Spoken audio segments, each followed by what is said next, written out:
It's no secret, the ancient Greeks and Romans loved their wine. But another intoxicating substance often found its way into their symposiums: cannabis. That's what CU Denver professor Alan Sumler reveals in his new book, Cannabis in the Ancient Greek and Roman World. Sumler is also a consultant for hemp and cannabis farms. Hi, Alan. Hello. How are they using cannabis at these symposiums, which were basically big Friday night parties? Right. According to the Roman doctor Galen, they were putting them in food, in cakes, and drinking them after they had been drinking alcohol. They were eating the cakes as a dessert, as it were. So these are something like ancient world's pot brownies. This is exactly right. Exactly, yeah. You note right off the bat in your book that very little research has been done on the use of psychoactive cannabis in the ancient world. Most scholars just focus on the hemp plant. Why is that?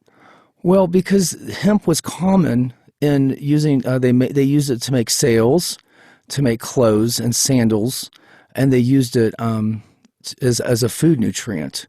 Of course, what people did not realize, that is the classical scholars, that hemp and cannabis were one and the same.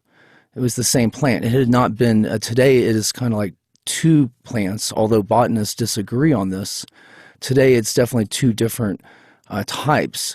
Back then it was just one. So it's likely that the hemp that was being put into these cakes, it was still psychoactive. Exactly, for sure. And I wonder, was there much of a stigma back then about using psychoactive chemicals? For the Greeks, the allowed space to use these to use psychoactive substances was at the symposium, at the party, or also in medicine or at religious experiences.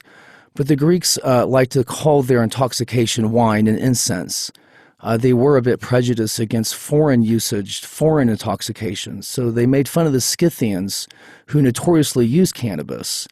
And the Scythians were used as an example by the Greeks in comedy and tragedy or in oration as being too intoxicated. We don't do it that way. But we believe the Greeks were doing it that way in their wine and in their religious incense as well. That's really interesting. Let's talk about how cannabis was used in ancient medicine. What were they treating with it?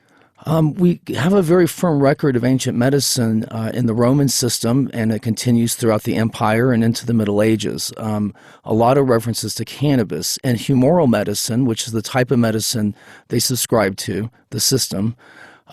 Cannabis was used to dry the humors or thin the humors. It was a substance used for drying them out. In humoral medicine, you try and balance the humors. And illness is considered an imbalance. So cannabis was used to help balance the humors. In particular, it treated ill digestion. It treated ear pain and ear inflammation. It treated skin inflammation and things like that. And it was used to treat any kind of tumors on the inside or outside of the body. And then it was also used in a very interesting manner to treat what they call nocturnal emissions. It was known to dry up the male semen, and it was used to treat issues of what we would call wet dreams. Oh, how strange. It's part of their more magical system, religious system. How does the use of cannabis differ from what they were doing with hemp? And I think that you mentioned that they're really the same plant at that time, so Right. It probably didn't differ a lot.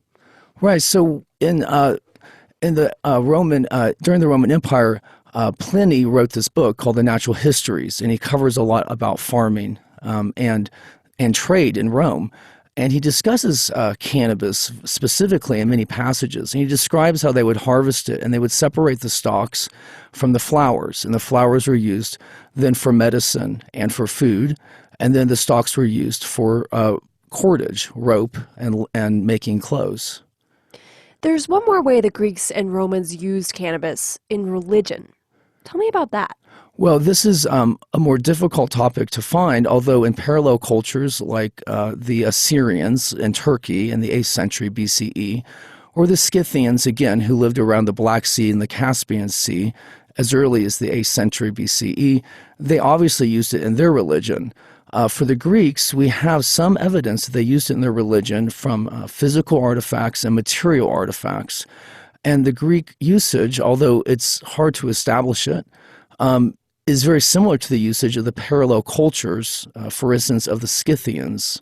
That is, that it was used in burial, um, part of the funeral tradition. Oh, that is so interesting. And I thought that this was one of the great parts of your book. They were using it to communicate with the dead? This is exactly right. In other cultures, like the Scythians and the ancient Chinese culture, the Gushi, they used cannabis at the time of the burial, and they buried cannabis with the deceased so they can continue talking to that deceased person and the dead. In the ancient Greek world, in the Illyrian coast of Greece, which is northwest Greece, we have a very famous oracle, place of religious worship, where people came to speak to the dead by using cannabis and sitting with the priestess. This is called the Oracle of Thesprotia. And we have a very long history of it going back to the Greek, almost the Bronze Age of Greece. Why hasn't there been more research on cannabis in the ancient world? I think people have missed it because they assume hemp is everywhere. It's a very common item. The word for hemp in ancient Greece is cannabis, and that's everywhere and accepted.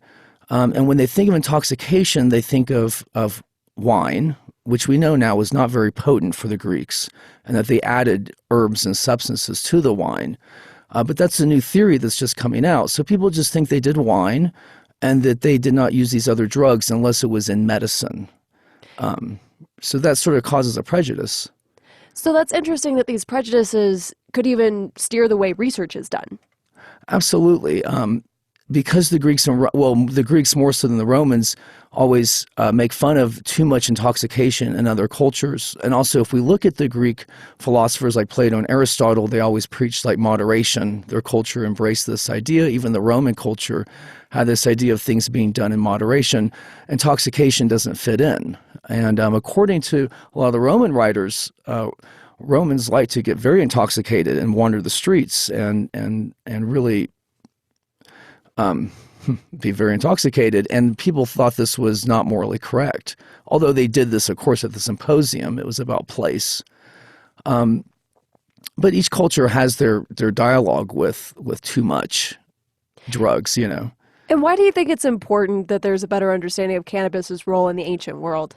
I think it helps. I think it helps cure the history of the plant, because I think today we're trying to legitimize the plant, and now we can look back at history, now that it's very legitimate today and becoming legal, and the stigma's removed, we can look back through history and see its true role in history. Because when you read what anthropologists and archaeobotanists say is the cannabis-human relationship goes back to 12,000 BCE, and we've had an evolutionary relationship with this plant that's always been a food source and medicine source for humans.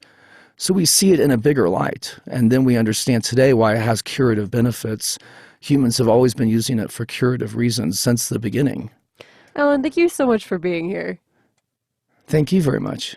Alan Sumler is a professor at CU Denver and has written the book Cannabis in the Ancient Greek and Roman World.